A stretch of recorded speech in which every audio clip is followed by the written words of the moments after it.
you got to think of plots these days like heartbeats, right? You're just looking for a nice, solid flat line all the way through. You don't want any of these annoying peaks or troughs. You just want nice, solid, don't want to scare anybody. Yeah. Shake anything up. No, come on. You don't want to wake anyone in the audience. All right. Welcome to the podcast where we talk about the big ideas behind fiction projects of all different kinds. Books, movies, TV shows, video games, nothing's off limits. Today we talk about the Netflix film, The Adam Project. And if you haven't seen it, go watch it or at least read a summary before you listen to this episode. We are definitely going to spoil it. So without any further introduction, I'll take you into the podcast already in progress. We chose this not having seen it, and it's pretty vanilla, right? So it's very right down the middle. Like an understatement, right? Yeah. I thought it was really... Yeah, exactly. It's about as slow of a softball pitch as you can make. Yeah. If mainstream had, like a title page or like a splash page, like it would be this. You know what I mean? It was just like everything about it. I'd love to see the original script of this movie and see how much it changed. Like 3 pages? No, maybe. It could be either way, right? It could be word for word the same script, or they had a completely different vision for it. It was supposed to be some kind of like intense thriller. Okay, let's talk about that. Fine. Let's get into that because that is one of the things I wanted to talk about. This very obviously was not originally conceived as a project for Ryan Reynolds. Right. This was not going to be a Ryan Reynolds movie. Clearly, I guess Sean Levy or whoever, somebody got a hold of the script and turned it into what we saw. Like, you're absolutely right. I mean, I think it's abundantly clear the original version of this was about the kid, right? The kid was the main character, and it was like his... Oh my gosh, the young kid gets wrapped up in time travel and an older version of himself with lots of cool gadgets and tech. And it's like a fantasy for a kid. And in the end, he gets his dad back. And that would be kind of the final scene is like dad comes home and, he's reunited. And it's kind of a throwback to that like Spielbergian. I was going to say E.T., like that E.T. kind of feeling. Yep. Yeah. Remember they tried to recapture that with, who's the director? With The Invisible Monster and the kids. Oh, what is that called? Not U571. What's the U571? District 9, I think is what it's It's not Hard 8. It's not 8mm. It's something like that. There's a number in the title. I love whatever algorithm anybody on the runs phone in your mind. Anyone on the phone? There was clearly some kind of glitch. I just love to see like the kids' movies that your brain would recommend. Texas Chainsaw, no. It's not Nightmare on Elm Street. No. Oh my God. Super 8. Super 8. You got it. Super 8 directed by J.J. Abrams. Okay, so J.J. Abrams was trying to recapture a little of that feel that Spielberg had. And I'm guessing that this script was either written or picked up on the heels of Stranger Things. But it's like, we're not going to do fantasy. We're going to do sci-fi. And it's a little bit Last Starfighter and all that good stuff. But then somebody got a hold of this and a big star got attached. And suddenly... I think and all the crooks came out. Exactly. They had to rewrite the kid. Well, first they had to move him out of the spotlight, even though he starts the film. So it's really janky and awkward when he moves out of the lead position in the story. Like it's very obvious that moment where it happens. Yeah, exactly. As soon as Ryan Reynolds shows up. Oh, the instant you see that smile, right? That face, you're done with that kid. The audience loses all investment in the child, which is nonsense. Anyway, the other thing they clearly had to do was say, we've got to rewrite this kid to be a little Ryan Reynolds until Ryan Reynolds shows up. So the kid, the child actor, is doing a weird impersonation of a 40-something-year-old Ryan Reynolds. The whole first 20 minutes of the movie, I was like, what? he's supposed to not be likable, but charming at the same time. Like, what is this from a child? But he's super snarky, right? Like he's like Deadpool-esque when he's getting beat up. No, it's Exactly. just like, Deadpool-esque. that That's a is great way to put it. very, very strange. I'm Yeah. like, Well, that's what happens when somebody's Hollywood persona overshadows the film, right? And it just imprints itself like some sort of weird like cookie roller. Just goes right over the script, just back and forth until it gets mashed into something like this. It's bizarre to watch. the original screenwriter probably just shredded the original script. He's like, I don't need this anymore. Oh, I'm sure that It's a guy different movie. watched this movie and every scene he couldn't wait to see what happened next. You know what I mean? It was just Right. complete surprise all the way through the film. Were there any points in this movie you thought were actually poignant? When they played that Boston song during the action sequence at the end, I thought that had some emotion to it because I was like, what are we doing playing a 1976 Boston song during a movie about time travel where no one goes to the 70s? And I thought, boy, this is really meaningful and emotional. No, the songs added some emotion. I thought, the mom, that actress did a good job. Yeah, Jennifer Garner. Jennifer Garner. There was one moment in the movie where I thought, wow, this is actually, you're actually feeling something when they walk into the lecture hall and Mark Ruffalo, you see him for the first time giving his lecture and they like see him again for the first time because he's supposed to be dead. Yeah. I thought that was good, but it only lasted about 5 seconds. So I don't know if that's a moment or a snap of the finger. Yeah. If you want poignant moments, I would go with the bar scene because I do think you're right. I think Jennifer Garner was good. She definitely added gravitas. Can we put an echo effect on that? Very low. Gravitas. For all of you out there, gravitas. ASMR. We'll fix that in post.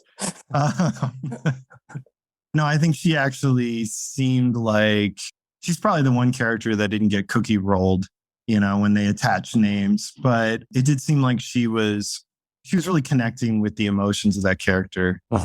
And she's good. And I think Ryan Reynolds was trying to also bring emotion. And it did kind of make it easier for me to connect with the characters and the meaning of the story, But all that just got swept aside so quickly. That plot, it was so paint by numbers. At the beginning, I thought there might be something here that's kind of cool. It's got that Last Starfighter meets like a Back to the Future type of vibe to it in the beginning. And then it all goes downhill. It seems like something you could write in a weekend. Like if you were just to follow the plot points of like a very basic family movie, the hero's journey, but on a very, very rudimentary level. He's got some bullies, but those bullies there's really nothing much going on. There's no tension in any of those scenes whatsoever. They're just bullies. He threatens them. Now they're not bullies anymore, presumably. And that's Did that get resolved? No, right? They just ran away. And that was the end of it. Yeah. He scared them. He scared them. You didn't really care about any of those characters. There was no buildup of any of the characters, like who they actually were. Like it was just cutouts, kind of. The dad's smart. He's a scientist. He invents things.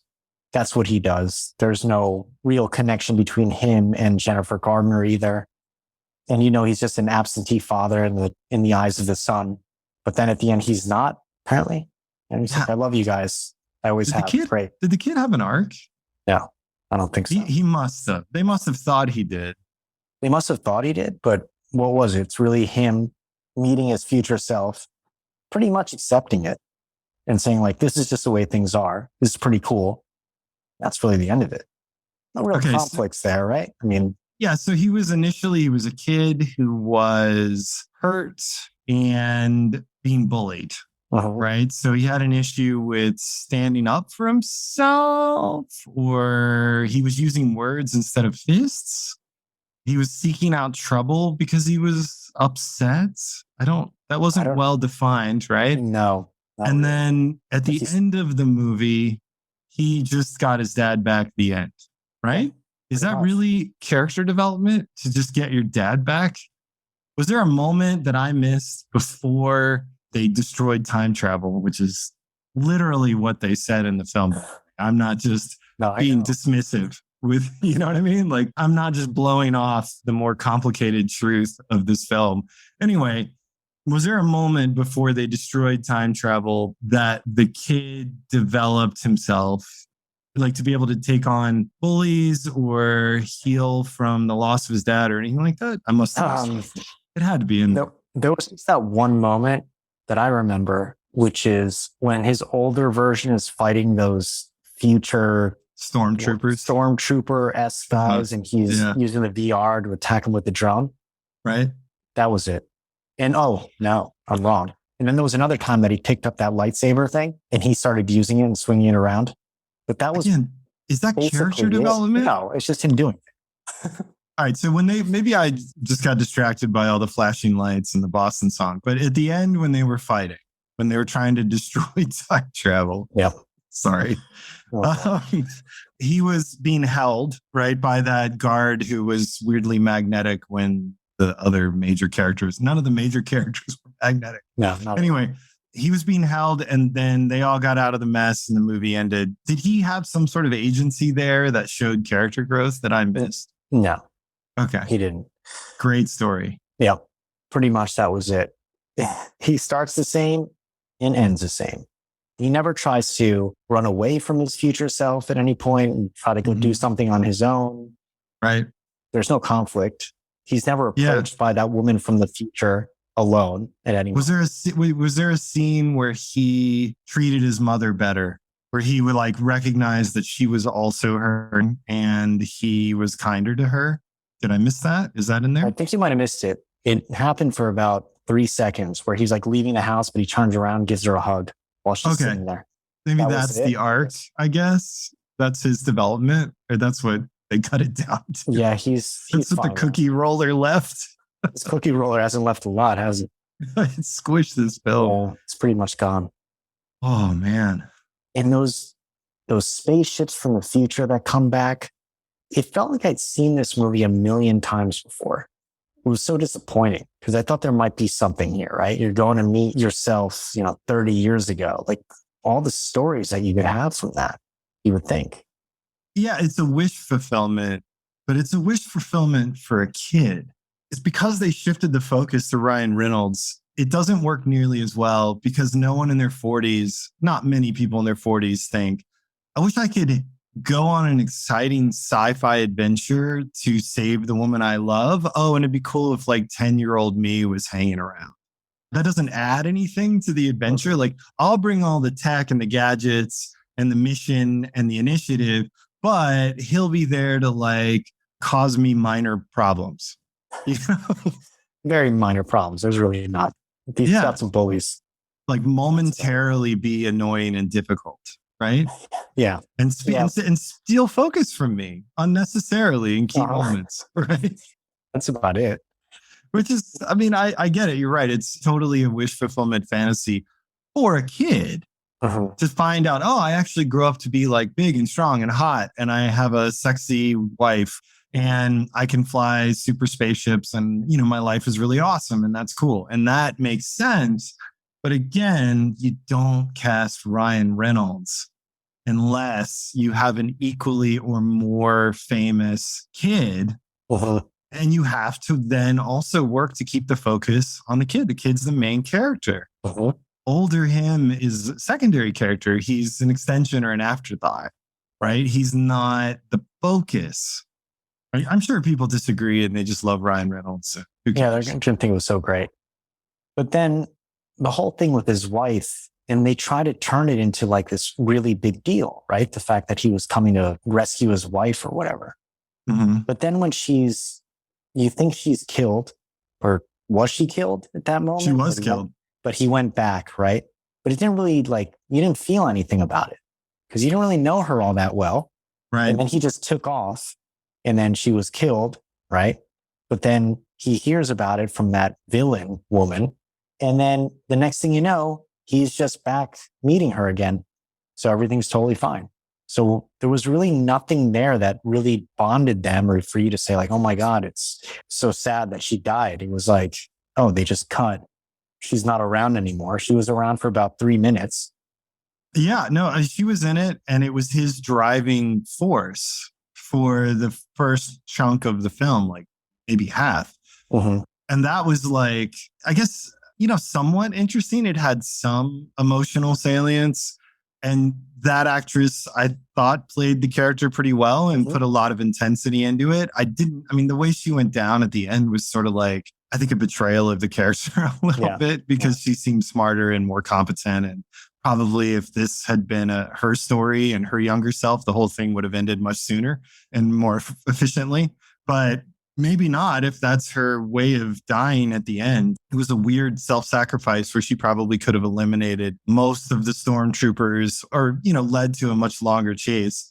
But I think the biggest issue with her part of the story is that, once again, it was the focus. And then you get Mark Ruffalo, and the focus shifts away from Ryan Reynolds' relationship with, his younger self or his wife, who he wanted and we got intensely, or even their mother.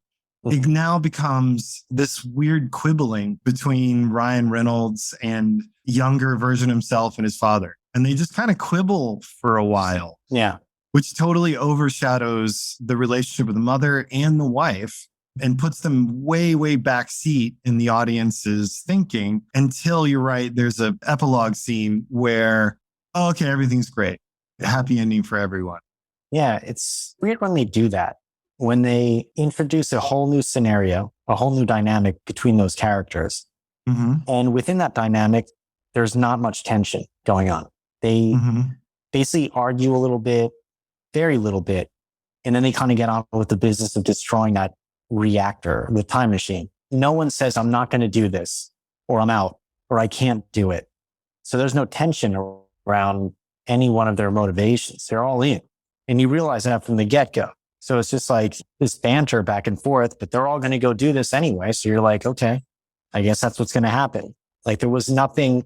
Well, the father tried to kind of. Right. But you're right. There's no tension. There was like an act. Like, I'm out. I don't care about Mike. Okay, I'm back. I do. I love you. Yeah. Love conquers all. Let's go. Yeah. Let's go. Right. So there was like a feint in the direction, but there was never really any tension. Not long enough for you to say, oh, wow, this mission might be in trouble.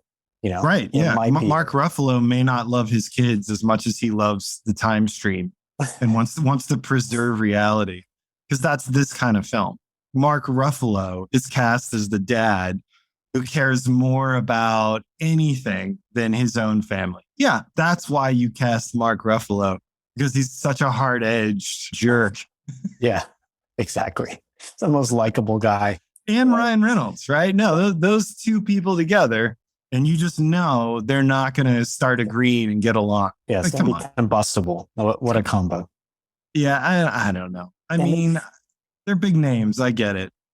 And they try to build the villain a little bit by having her visit her younger self.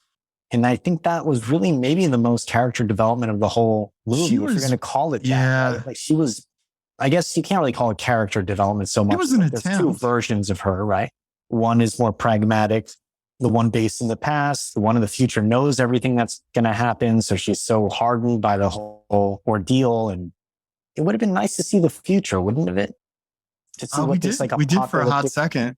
We got to see it for a hot second. In the very beginning, our introduction to the actual main character, 20 minutes into the film or whenever that was, we got to see the Earth from space, future Earth from space. Did you not zoom in on all that and get it, drink it all in? I don't know. Well, the Earth was still round.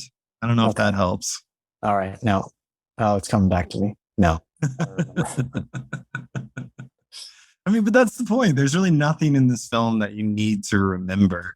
It didn't take any risks. Not that a movie needs to be good, frankly, but this one needed something. Yeah, we've definitely seen this movie before, done in a much better way. Yeah, I don't know. Do you think, so it's a little bit of a dark idea, right? So this idea that you can shatter reality, you can wreck people's entire lives, fate, it does not exist. all those sort of dark concepts of losing love because it never existed, never happened. Someone you love doesn't remember you. All those kinds of things are really just treated as like an amusing Saturday morning cartoon in this movie. Yeah. Do you think that hurts the film, or do you think it's okay? Like, do you think that's fine? It's just a light take.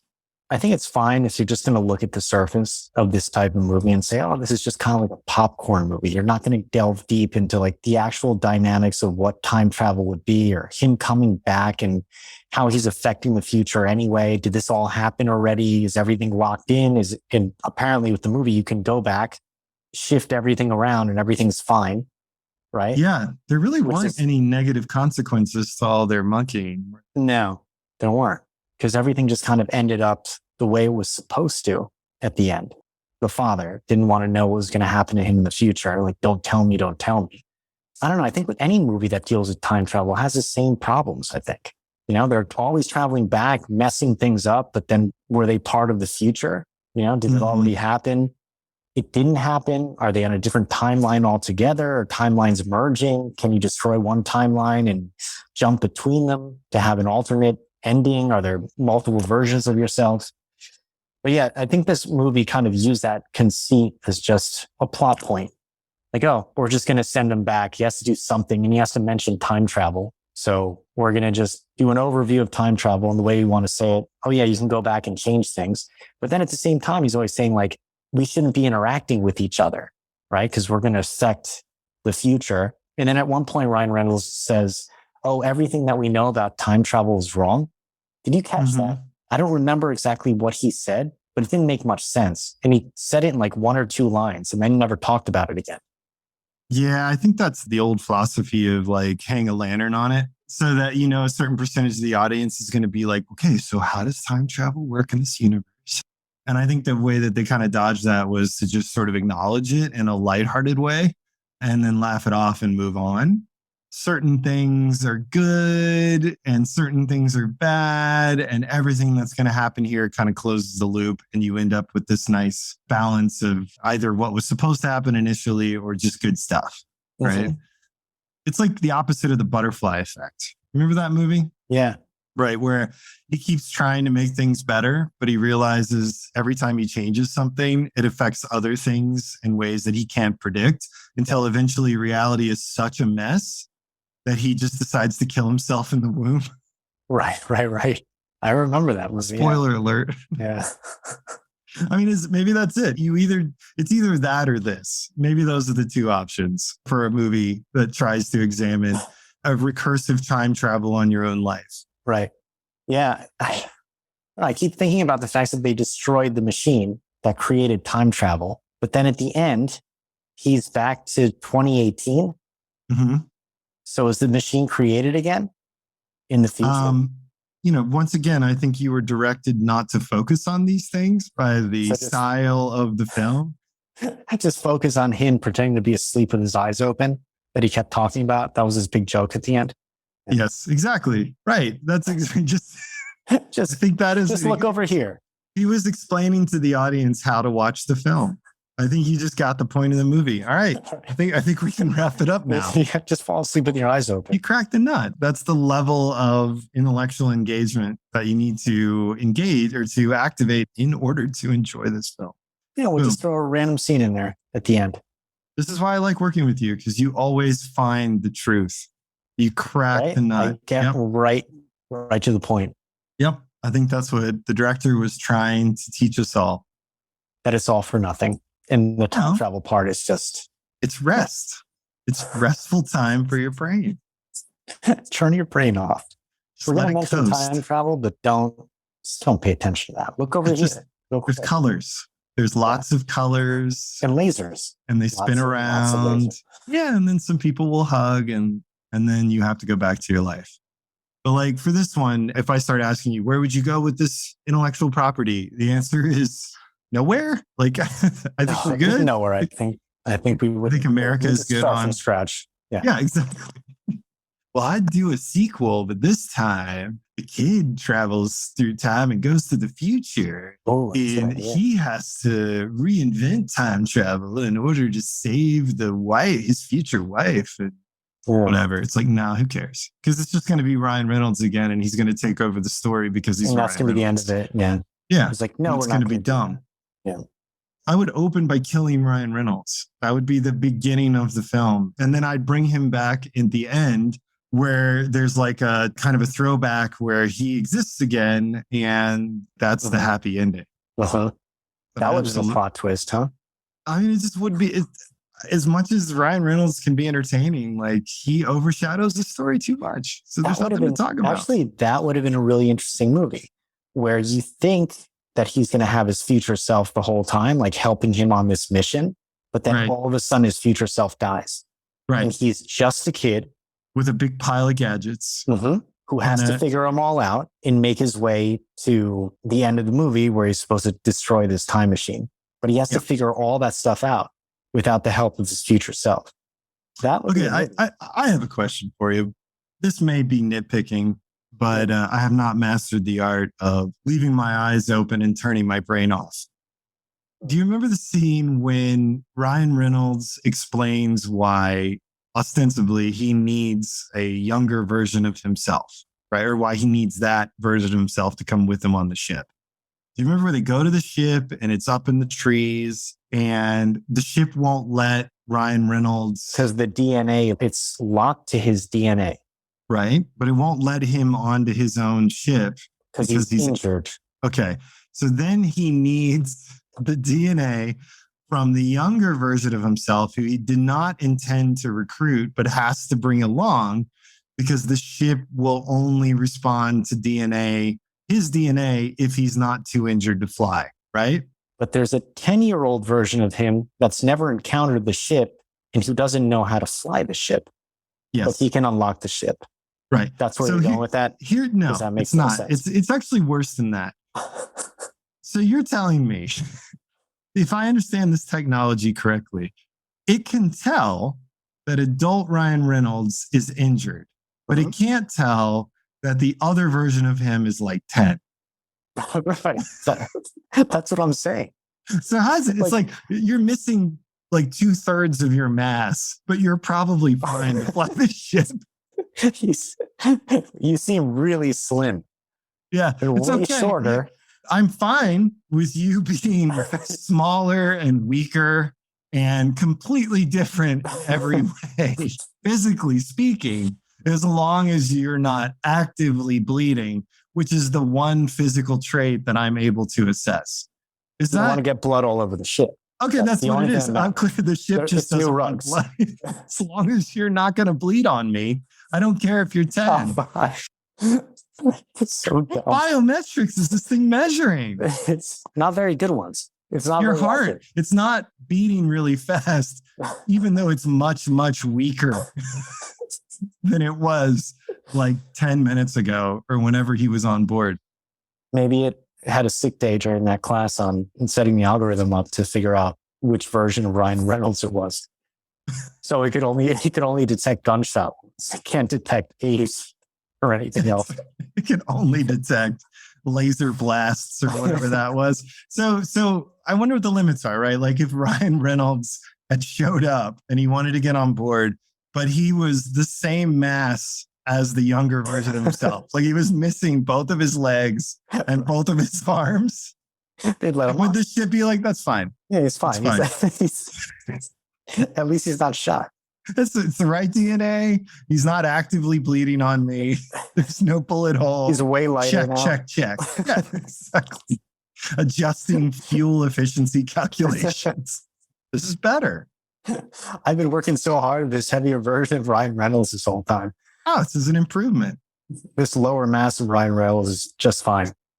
I just don't understand how that is supposed to work. And unfortunately, it's a key plot point. It's at a plot point or a pivot point in the film where the kid is dragged on the adventure for specifically that reason, because he is better represents a version, like an adult version of a healthy Ryan Reynolds than an unhealthy one. What? But I don't understand how is that how they think DNA works? Well, according to your DNA, you have a bullet hole. But this 10-year-old version is timeless. I don't understand. Yeah, maybe the bullets. the bullets have DNA on them? It's like polluted your DNA temporarily until you do a DNA flush? I don't understand. Read this and think, wait a minute. Point? Like, who thought we don't want a pilot who's injured flying the ship ever for any reason, flying a fighter jet or whatever the fuck, fighter spaceship. Like, there's never going to be a moment where a pilot is injured. Shut down while he's injured. Didn't do that in the beginning, did it? Oh my God, you're absolutely right. Yeah. What happens if they get injured on board? It just goes into a nosedive. And wait a minute. So this is like future planes that can disappear or shooting lasers, can travel through time. Yes. But you have to pilot them yourself. There's no it's DNA locked to you. Or, okay, so maybe it has an autopilot. Maybe that's what it would do. Maybe if the pilot had a bullet hole but was still conscious. I don't know, but see, that seems terrible. Maybe the autopilot would kick in and it would fly him to the sun and drop him off. I don't know, fly him to a med station or something. Yeah, I don't know. But that seems like a great way to get killed. The future is a weird place. The future is, you know what it probably very is? Poorly thought out. This seems like the product of a whole bunch of lawsuits. This is 20 years of lawsuits, and this is what they're left with. That's what it's got to be. Someone was injured. They jumped into that plane. They didn't realize they were shot. Right. They crashed. They killed a bunch of people. So they were like, fine. Okay, specifically, if you have a bullet hole in this part of your body and you're still conscious and you try to activate the ship, it won't let you on board. Is everyone happy? Fine. Here's the, $2 billion for the family of the person who did this the first time. Right. And so they just locked it out. It's like a bullet hole breathalyzer. Yeah, exactly. Right. Exactly. And probably if he was drunk, it wouldn't let him on either. Or would it? Would it even be able to detect drunk Ryan Reynolds? It's only bullet hole Ryan Reynolds. Oh, yeah, that's right. Maybe it just has those two things. Two settings. That's right. If it had been a stick that poked him, he would have been fine. It's actually just a push to start. And they told him was it just blocked into his DNA. He's so narcissistic that he wanted to prank. It's my DNA. Oh, I think I got it. Sure. Here are the keys. It's my DNA, right? Yeah, sure, Ryan. There you go. Or Ryan Reynolds wasn't sure he didn't need a blood transfusion. So he brought a donor. Maybe that's what it is. That could be it. He was like, maybe I need another organ or something. And the ship isn't going to be able to grow that. I'm just going to bring this kid. They're like, we're going to give you another lung or liver. But he's like, no, I need my own. Sorry. I'm going to create this wormhole and shoot through it to get. Oh, you think it goes back that far? Mm-hmm. I was just thinking he made the mistake and was making the best of it. He was like, you know what? Maybe I messed up my liver and I'm going to get on board and the ship is going to tell me that I have liver failure and I'm going to say no problem and then knock that kid out and then let the ship perform surgery and then leave him in an ice bath in a hotel. So I don't need a pass. I'm erasing the past anyway. Who cares? Just use them for parts. That's probably what it is. That's what makes the most sense. Use them for parts. Oh my God. That's funny. So we pretty much ended the movie before it started. He never starts that space plane, right? And that's the end of it. Oh yeah. The movie erased the movie. Yeah. Which is always a satisfying ending. Mm-hmm. Always. Doesn't it all feel like you wasted time? Like it was all a dream, you mean? Mm-hmm. Everybody woke up. It's like every time they do that with Terminator, where they're like, oh man, they stopped the apocalypse entirely. About 2 years later, they're like, oh no, we just made another one and the apocalypse happened anyway, because nobody likes an ending like that. All that stuff that happened, by the way, didn't happen even in this universe. Even in this fictional universe, it never happened now. Have a nice day and lights come on. That's not sad. It's inherently not satisfied. Not at all. That's why in Avengers Endgame, probably they wisely were like, well, we're not erasing everything. Uh-huh.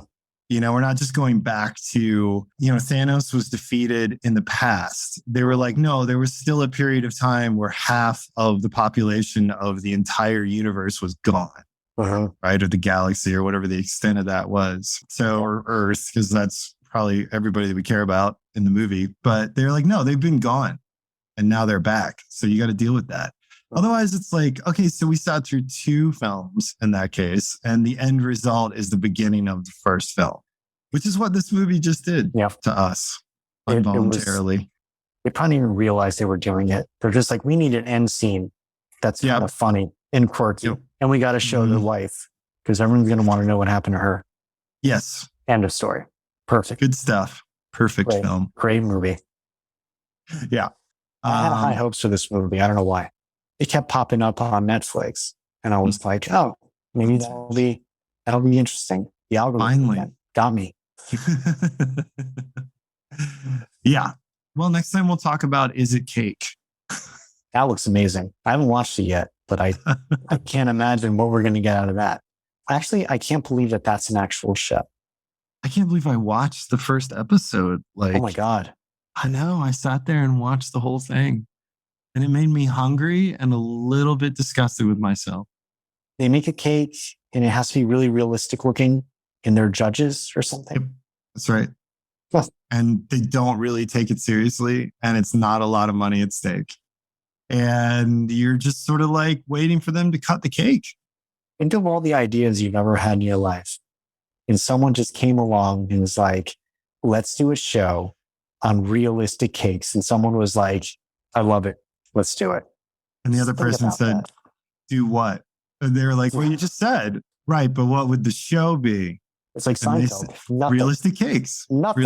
It's realistic cakes. It's a show about realistic cakes. But what happens with the realistic cakes? Nothing. Well, maybe we cut them. Now we've got an idea going. It's a whole room of It writes itself. It writes itself. Yeah. Going back and forth. And the first guy is like the old television guys, like, I don't hear it. What's the concept? Oh, it writes itself. Maybe we have a bowling ball cake. Maybe it looks like McDonald's fries. There's an infinite number of things. This could go for 30 years. And it probably will. It's going to be the longest running show in the history of television. It's filler about filler. I still don't get it. What kind of cake is that? Doesn't matter, but we're going to talk about it. That's because this show needs to be 26 minutes. What was he like? Imagine all of the different objects that exist in the world. There's this glass. That could be. You've already made it more complicated than it is. You've already made it significantly more detailed and in depth. You've opened it up the world. Now it's Lord of the Rings of Is It Cake? Well, mine's going to be on the Discovery Channel. So it's got to be more complicated. You're going to wake up at the end of this well rested with vague recollections of cake that looked like tacos. And that's it. I can't believe you watched this show. Okay, to be fair, I skipped through and just watched the parts where they cut the actual cake. And I masturbated the whole time. And Netflix has learned my preferences and it just jumped ahead. I mean, what you did now, it's like you're a goner. Because you watch that show, what's going to happen? Oh my God, all your suggestions are going to be horrendous. Yeah. Oh my God. What have I done? Like fish tank design show. Design the wackiest fish tank. That's what it's going to be. You're absolutely right. It's going to be flooded. That's probably all the way through. Yeah. You're doomed. You're never going to watch anything decent again. Between Adam Project and Is It Cake? Is It Cake? They're like, we know what this guy likes. Well, you know what? It'll stop asking me if I'm still watching. Are you awake? It's not going to do that anymore. It's not going to matter. It's going to let it run. It's going to keep going. We're doomed.